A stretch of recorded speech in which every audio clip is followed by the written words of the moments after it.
No parking এ গাড়ি নিয়ে করা অবস্থান কলকাতা ট্রাফিক পুলিশের। এখন রাস্তার মাঝখানে যেখানে সেখানে গাড়ি পার্কিং করানো হচ্ছে।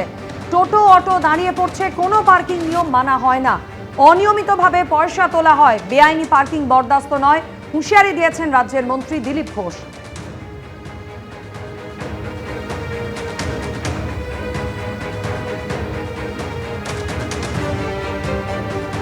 এখানে পার্কিং আছে সরকারের, আর স্বীকৃত সেখানেই পার্কিং করতে হবে।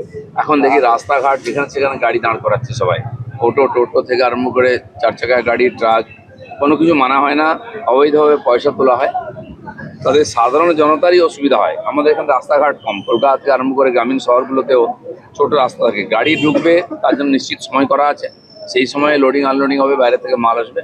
বাকি সময় যে কোনো গাড়ি, ব্যক্তিগত গাড়ি হোক সরকারি গাড়ি হোক, যেখানে সেখানে পার্ক করা যাবে না, যাতে মানুষের কোনো অসুবিধা না হয়, আর সেটা শক্তভাবে মানা হবে এরপর। তিলজলা কারখানায় অগ্নিকাণ্ডের ঘটনা, মৃত বেড়ে ৩। ন্যাশনাল মেডিকেলে মৃত্যু অগ্নিদগ্ধ যুবকের। মৃত ব্যক্তি তিলজলা মসজিদ বাড়ি লেনের বাসিন্দা মোহাম্মদ ইব্রার। আগেই এই অগ্নিকাণ্ডের ঘটনায় দুজনের মৃত্যু হয়েছিল, এখন মৃতের সংখ্যা বেড়ে হলো ৩ জন।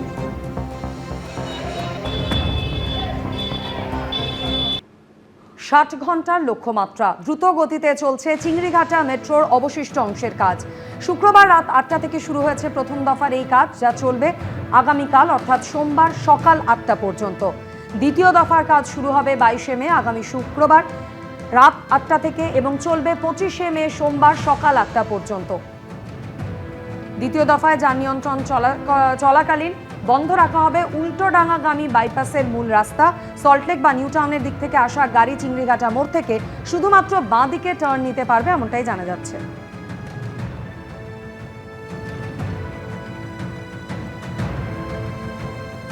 দীর্ঘদিন ধরে মেট্রো প্রকল্পের কাজ থমকে ছিল। রাজ্যে পালাবদলের পর দ্রুত গতিতে হচ্ছে মেট্রো প্রকল্পের কাজ। আর চিংড়িঘাটায় মেট্রো প্রকল্পের কাজ নিয়ে কি বললেন মন্ত্রী দিলীপ ঘোষ, শোনাবো। 15 তারিখ প্রথম কাজের দিন শুরু হয়ে গেল। যে চিংড়িঘাটা মেট্রো মানে নিউ টাউন এয়ারপোর্ট মেট্রো হাজার হাজার কোটি টাকা খরচা করেছে আমাদের ট্যাক্সের টাকা, সরকার সেটা লাভ জনতা পাচ্ছে না। কারণ মমতা ব্যানার্জি চাইছিলেন না মেট্রো চলুক, রাস্তাও হবে না, মেট্রোও চলবে না, সরকারি বাসও থাকবে না, তাহলে মানুষ যাবে কি করে? তো প্রথম দিনেই আমরা সিদ্ধান্ত নিচ্ছি, মেট্রোর অনুমতি দিয়ে দেওয়া হয়েছে, কাজ শুরু হয়ে গেছে। খুব তাড়াতাড়ি সেটা শুরু হয়ে গেলে নিউ টাউনে এবং চিংড়িঘাটার যে জাম সেটা খানিকটা কমবে।